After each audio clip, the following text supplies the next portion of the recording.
তো হে গাইছ ওয়েলকাম টু মাই চেনেল ঋষি গাইছ আৰু মই আছো চিপাঝাৰ কনিষ্ঠ মহাবিদ্যালয় যিখন কলেজত মই আগতে পঢ়ি গৈছিলোঁ আৰু সেইখন কলেজত এনেকুৱা এটা অনুষ্ঠান হ'বলৈ গৈ আছে মানে আমাৰ চিপাঝাৰ অঞ্চলৰ এইবাৰ প্ৰথম হ'ব মানে সেই অনুষ্ঠানটো আৰু সেই অনুষ্ঠানটোৰ নাম হৈছে ন পুৰণি সতীৰ্থ সন্মিলন আৰু মোৰ লগত আছে সম্পাদক মহোদয় আৰু সম্পাদকৰ পৰা আমি জানিব সকলোৰে ষ্টুডেণ্টে হয় কেইজনমান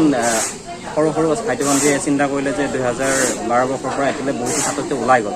গতিকে চবকে লগ কৰি মানে এখন নপুৰণি সতীৰ্থ সন্মিলনৰ আয়োজন কৰা আছে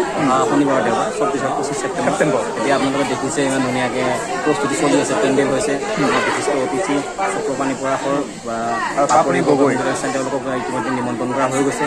প্ৰস্তুতি পূৰ্ণ তুংগত আছে গতিকে সকলোৱে সহযোগ কৰিছে ভাল লাগিছে আপোনালোক আহিব আৰু প্ৰতিটো মুহূৰ্তত আমাৰ লগতে ছাৰ বাইদেউসকল আছে সকলোৱে আমাক সহায় কৰিছে আৰু আমাৰ গোটেই অনুষ্ঠানটোত আপোনালোকৰ সহায় সহযোগিতা উপস্থিতি কামনা কৰিছে মই ব্লগ নহয় মানে আপোনালোকক মাতিবৰ কাৰণে ভিডিঅ'টো বনাইছোঁ য'ত যিমান মানুহ আছে সকলো আহিব পাৰে এই অনুষ্ঠানটো আৰু মোৰ লগত আছে নৱ ছাৰ আৰু ছাৰৰ পৰা আমি অনুভৱটো জানি লওঁ ছাৰ আপোনাৰ অনুভৱটো কেনেকুৱা মানে আমাৰ চিপাঝাৰ অঞ্চলত প্ৰথমবাৰ হ'বলৈ গৈ আছে এই অনুষ্ঠানটো নিশ্চয় এইটো এটা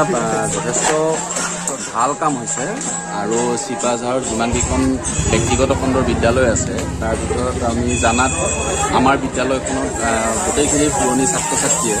লগ হৈ এই সন্মিলনটো আয়োজন কৰিছে এটা সুন্দৰ পৰিৱেশ হৈছে বৰ ধুনীয়া আয়োজন হৈছে এটা দীঘলীয়া কাৰ্যসূচী আছে আমাৰ যথেষ্ট সংখ্যক অতিথি আহিব বিশিষ্ট গায়িকা পাপৰি বৰুৱা আহিব আৰু আমাৰ জনপ্ৰিয় সাংবাদিক বাৰ্তালাপ কৰে তেখেত চক্ৰপাণী পৰাশৰ আহিব এটা কথা ভাল লাগিছে সকলো ছাত্ৰ ছাত্ৰীৰ উৎসাহ উদ্দীপনা যিটো সেইটোলৈকে সকলো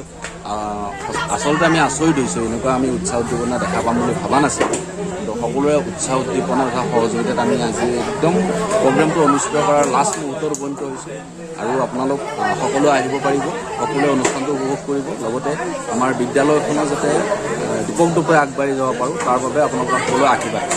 ছেপ্টেম্বৰৰ 24 আৰু 25 তাৰিখে আপোনালোকে আহিব আকৌ এবাৰ কৈছে আপোনালোকে আহিব আৰু তোমালোকৰ অনুভৱ কেনেকুৱা যিহেতু কনিষ্ঠ মহাবিদ্যালয়ত